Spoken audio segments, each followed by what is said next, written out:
everybody. Happy Tuesday. We are going to be talking about AVAs and other geographical indicators today. What are these letters? What do they mean? Understanding the alphabet. How do they come about? And we're going to go a little bit deeper into exactly what an AVA is since, well, I'm in the United States and this is what we use here in the United States is that AVA. So you hear these,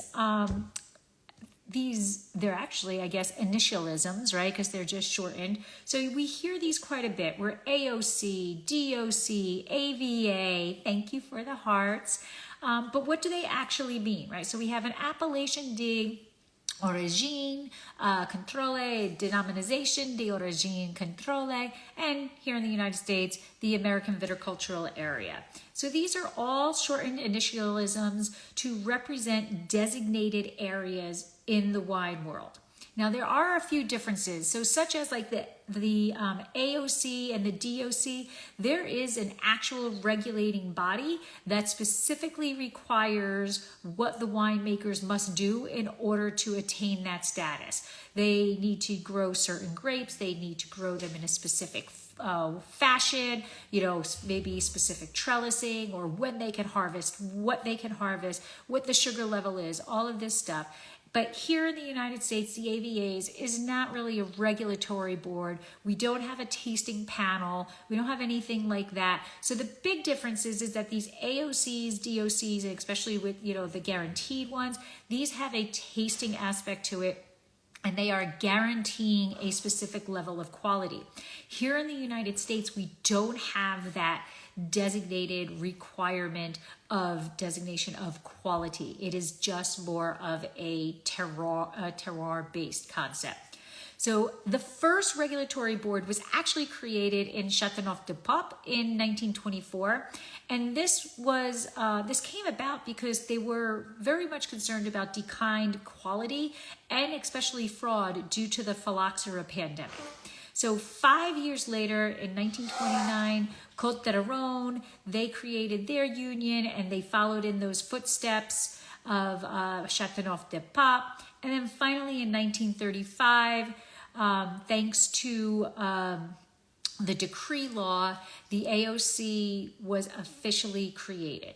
Now, other countries were like, this seems like a really good idea, so let's follow suit. So they all basically based their concepts on the French model of the governing body to make sure that the wine label actually specifies the production area as well as the methods that are used, okay? And then to go further, like I said, with that taste test. Now, in Spain, Rioja was really the ones leading the fight for obtaining guaranteeing quality. In 1902, a royal decree was established where the link between the geographic region, so where the grapes are actually grown, and the fact that there is a quality product in the bottle. In 1926, the regulatory board was actually formed, so the Consejo Regulador, okay, and this was in Rioja. But it wasn't until 1932 when the wine statute officially created the DOC, or actually technically the DO at that point, so the denomination of origin. And finally, what happened was when Spain joined the European Union, the DOC with that control, that guaranteed quality, that was created, and Rioja was the very first region to receive that DOC status. And then they had that all by themselves for 15 years until 2003 when Prat was named as the second DOC. So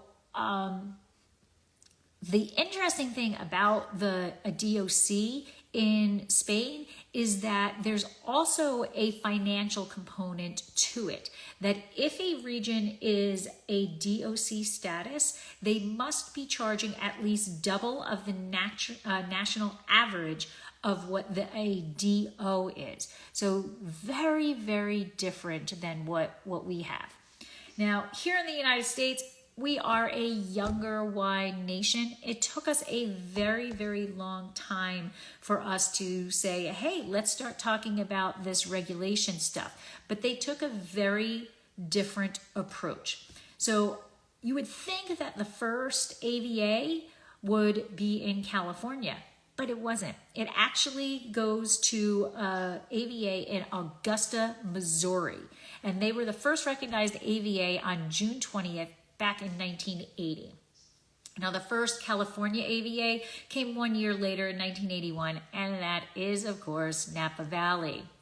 So according to the TTB, right, on their website from August of this year, 2023, there are now 269 established AVAs in the United States.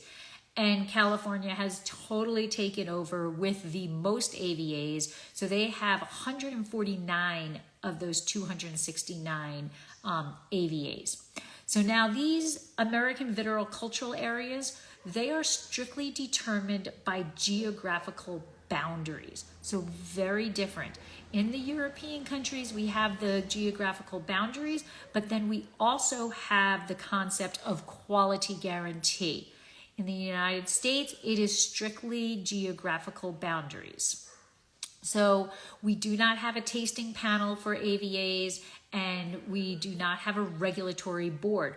Our TTB kind of regulates it, but once that AVA is established, the TTB really doesn't do anything with it, okay? The only true stipulations that we have in the United States in order to designate a wine as an AVA is that at least 85% of the fruit must come from that AVA. So for us, if we did Paso Robles, then 85% of the fruit needs to come from Paso Robles. And we do have more, right? We have those districts, and that percentage still needs to be the same. If we're calling it an Estrella district or a Geneseo district, right, we still need to have that 85% coming from that area. So as you can imagine, in the United States, we have a lot of paperwork and lots and lots and lots of hoops to jump through in order to file for a new AVA. It is not something that is taken lightly, and it is not something that happens swiftly. It takes multiple years in order to petition to have a new AVA. And there's certain things that the petitioner needs to be able to prove to the government that we are that it is worthy of this new AVA designation. So first, they need to come up with a name. That might sound easy, but it needs to be very specific, very individualized, and cannot be used anyplace else. They need to determine the name usage, and they need to prove source of the name and name evidence. Why is it being called this? Next, we get into that territory concept, right? We need to know the boundary evidence. So where is this region going to be? What is its dimensions? What is its surroundings? All of that good stuff. And then we need to determine the distinguished features. Why is this, what you are petitioning for, very special? What is the climate? What is the geology, the soils, the physical features, what is the elevation? These are all things that we need to demonstrate is unique are unique in order for us to have that. Then we need to actually have maps and boundary descriptions demonstrating how this one region is very different than all of the others and is determined to be eligible for this AVA. So now, the boundary must be identified by the USGS, which is the United States Geographical Survey. You just can't go, boom, this is the region I want. We need to have very specific regions within that map. And although there is no requirement on size, you do need to demonstrate that there is enough total vineyard acreage to be considered a grape growing region. I mean, you can't make an AVA with 10 vines, right? That just doesn't make any sense. So once the AVA is petitioned, the TTB goes into their normal back and forth dialogue until it determines, yes, I've got enough information, and okay, we'll consider this as a new AVA. Once that occurs, then there is a 60-day window. The government, the TTB, will post out that so-and-so is petitioning to have a new AVA, and the population can read this petition for 60 days, and they get to poke holes into why this should not be a new AVA. And if over those 60 days, there's not enough people who determine that there's problems with this or there's not a reason why we shouldn't have it, then the government says, okay, 60 days, there's no real complaints. We're now going to take this back. We're going to reevaluate it one more time, and then we're going to make a final decision, and we're going to allow this AVA to be designated, or not, we don't agree with it. So even if you make it to that 60-day window, it is not guaranteed. So it is truly a hard work. You really have to put your heart, soul, blood, sweat, tears, lots of paper cuts, all that stuff into it to create this AVA.